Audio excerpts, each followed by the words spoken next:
Hey guys, so I did a video a couple weeks ago trying to do an overview on the car, and I realized I missed a lot of detailed information. So we're going to go with a take 2, and this time I'm going to cover everything including the history of the car and a lot more mods that I totally forgot about. The basic car is a 97 328i, non-sport in Arctic silver and black interior.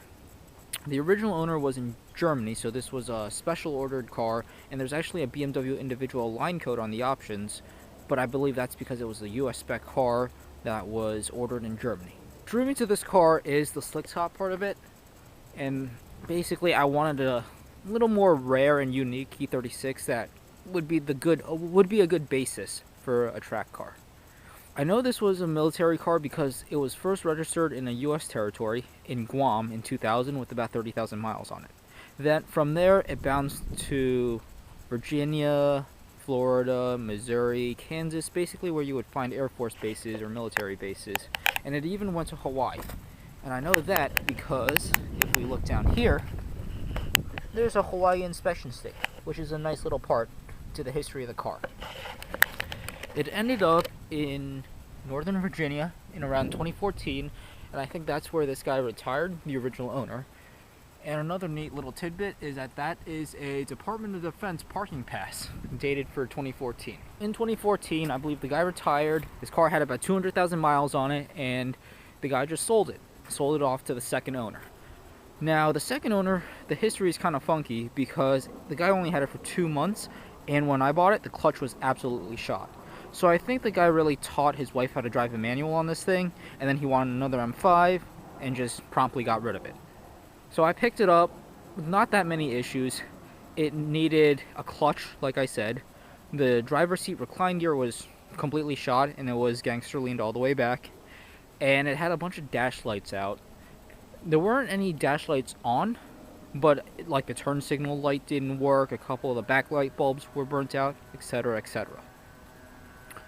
So I picked it up at around 201,000 miles. It's got 236,000 miles now, and while it hasn't been driven a lot, it's been driven hard. So now let's go over what's been done to the vehicle. Exterior wise, I've kept it like I got it. I added a couple SCCA stickers, but I like keeping the old inspection stickers on. It kind of adds a little bit of history to the car. I did go ahead and take out the fog lights, and that's just kind of a safety thing. I don't want those glass fog lights falling out on track or at the autocross. So that is one thing I've done for the exterior. Interior wise, you get to see the nice boring non-sport interior. It is black, so I like that a lot, but it's got your non-sport vinyl seats, not torn, and that's about it. It's got a nice slick top headliner, and it's still got a nice covered headliner, so that's good. And the mods are basically a 3-spoke M3 wheel and then a different shift knob. Besides that, it's a full interior that hasn't been touched. Since it's an E36, you might be asking about all the reinforcements I've done to it. So the front subframe has been reinforced. I broke that front subframe pretty badly, and I did a little quick video overview on how to replace the front subframe and how to reinforce the little tabs. The rear subframe has been done, and that's welding in the OEM M3 plates. I also did another video series on that, and I've also done the rear trailing arm bracket pockets.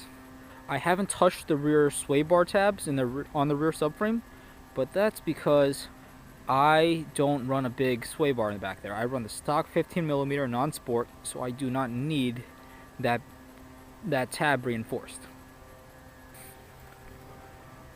Suspension wise, I run JRZ RS Pro coilovers. I still run a divorced rear. I couple the front with ground control race camber plates, and I zip tie the compression and remote adjusters onto the radiator support. The rear is a similar story, where the remote reservoirs are zip tied to the trunk lining, and I've cut some slits so I have a nice little access panel for the rebound adjusters. Sway bar wise, I just run a Hotchkis front sway bar and a stock rear sway bar. Bushing wise, I run poly subframe bushings and diff bushings, and then poly front control arm bushings. I still have 034 Motorsports rubber engine mounts, and those are the reinforced kind, not the liquid filled kind, and then OEM Lemforder transmission mounts. Rear trailing arm bushings are OEM Lemforder with limiters, and that's about it. All the bushings in the rear by like rear suspension arms, those are just refreshed stock parts. I also have eBay rear camber arms, if you could see down there. And that's it. It gives me ample front camber and ample rear camber, so I never have any issues with that. Wheel and tire wise, I run 17x9s. These are Cosi K8Rs ET45, and the front gets a 12.5mm spacer just to clear the coil over. Tire wise is usually a 245/40/17.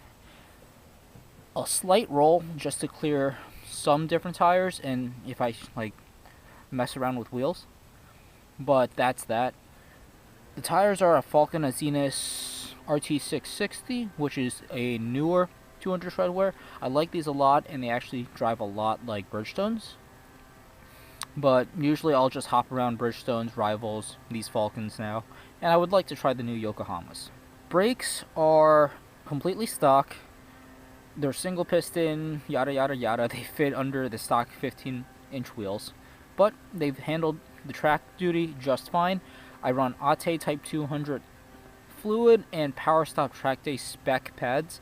The spec is the important detail in this, because if you bought the regular Powerstop pads, the Powerstop Track Day pads, they don't handle track duty very well at all. I think of those more as a street pad, even with track in its name. Now, finally, let's talk about the engine and drivetrain. It's a stock 236,000 mile motor, even with the stock airbox, and I couple that with an arcade tune. That kind of woke up the mid-range a little bit, because I think he played around with the Vanos timing and stuff like that. It still has its stock secondary air pump, the charcoal canisters in the back, and all that stuff. Exhaust wise, it's stock M52 manifolds going into a Bimmerworld Y pipe, and then from there it's 3 inches out with a 100 cell race cat and then 2 mufflers to quiet it down. I do have videos on my channel to showcase the sound. It's a deep, kind of throaty sound, but it's not raspy at all. Cooling system wise, I basically run a stock cooling system. It's a Nissan's aftermarket radiator, stock clutch fan, and a Bear expansion tank. I've had this stuff blow out on me before, especially when I ran my Mishimoto thicker radiator, but that was partially because the front subframe was cracked and was letting stuff move around, but also the Mishimoto radiator is just way too thick in this factory location, and the big fan clutch, when you're revving, it will deflect a little bit and it will hit the radiator. There you have it, everything that has to do with my E36. So I hope you guys enjoyed. I believe I covered everything, and if you guys have any questions about the car, don't hesitate and just leave a comment below. Thank you guys for watching.